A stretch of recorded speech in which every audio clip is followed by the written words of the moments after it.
Canada has been one of those countries that has been the most steadfast with Ukraine. In my many conversations with Ursula about the sanctions we've brought in together, the military support, the financial support that we've had over the years, every step of the way, I've stood up and said, Canada will be there with everything it takes for as long as it takes to support Ukraine. And I've actually boasted to her and to others that it's not a political debate in Canada. All parties in Canada stand with Ukraine. But you're the Canadian government. You should be standing with the Canadian citizenry. Like the small town that I live in, or around, there's dozens of homeless people. All the billions of dollars that the Canadian government has given to Ukraine, that money could have been used to make homeless shelters. Now, if a small town has dozens of homeless people, you can magnify that by like 100, comparing it to, say, Toronto, which probably has thousands of homeless people. So it is particularly troubling to see, even though we are seeing a rise of right-wing rhetoric in the United States with MAGA conservatives, across Europe in certain corners, of right-wing politicians and parties starting to pull their support for Ukraine.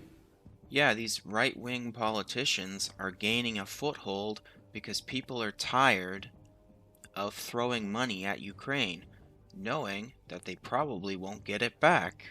Now in Western Europe, if I'm not mistaken, gas prices have gone up because Western Europe got a lot of its gas from Russia, which is ticking off the people too because their energy bill's going through the roof.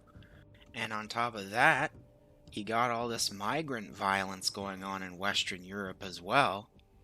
So the politicians, they don't want to lose their job.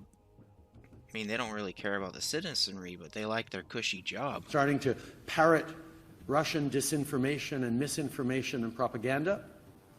Do I think the Russians are spewing propaganda?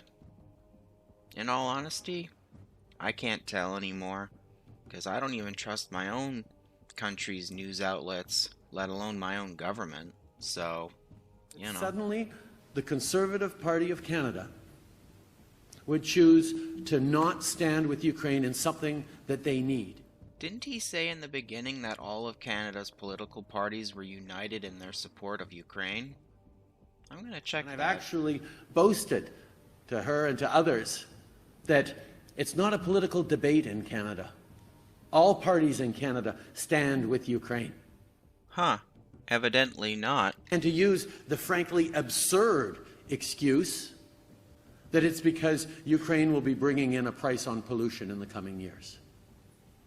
Obviously, that's an excuse. Now, when he says that's an excuse, I tend to believe the opposite. Is the rise of a right-wing American MAGA-influenced thinking. Thinking of put your nation first and your people first. And what happens if you put your nation first? Well, you get called a nationalist, and that's evil. 'Cause Mustache Man was a nationalist.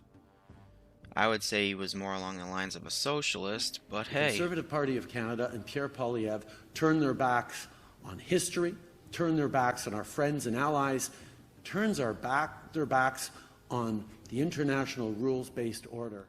Was Ukraine a friend? I don't think so.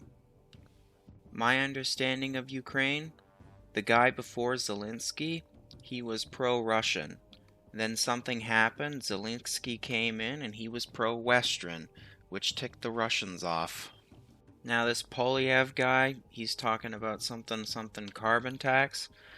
Carbon tax, in my opinion, is bad, because first the government taxes corporations, and then they'll start taxing farmers who produce livestock, because cow farts produce CO2, and then next thing you know, you'll be getting a carbon tax for driving, and then you'll get a carbon tax for breathing. So in other words, that's a great way to cripple the middle class. But the rich elite, they won't even feel that if they pay taxes at all. Well, anyway, I just saw this video from Global News. I thought I'd put my thoughts on it. So with that, take care out there in Clown World.